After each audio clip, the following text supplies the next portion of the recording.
Devant les chevaliers de la plume et du micro, Eric Mutandala a d'abord encouragé la population à participer au processus d'enrôlement des électeurs que le gouvernement Kiaboula appuie sur le plan sécuritaire.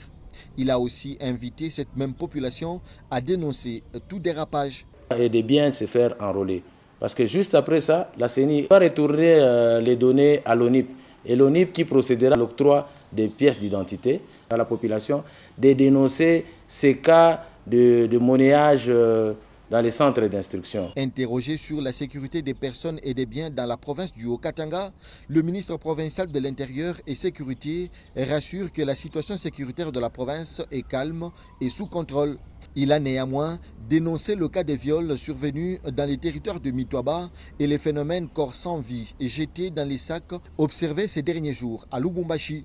Le cas de Mai Mai, qui chaque année nous avons toujours eu des cas d'incursion, ce qui n'était pas le cas. Nous avons un cas de viol.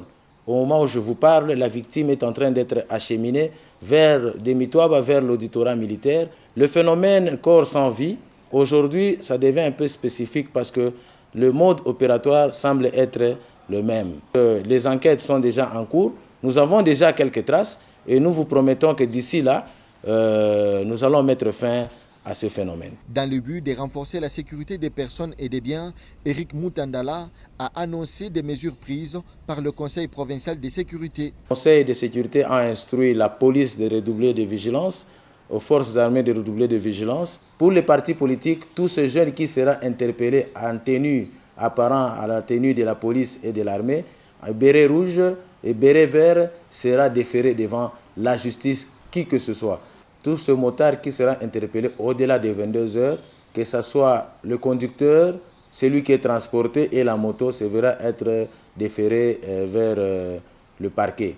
Tout est mis en œuvre par le gouvernement Kiaboula afin d'assurer la paix dans la province, comme le veut le chef de l'État, Félix Antoine Tshisekedi Tshilombo.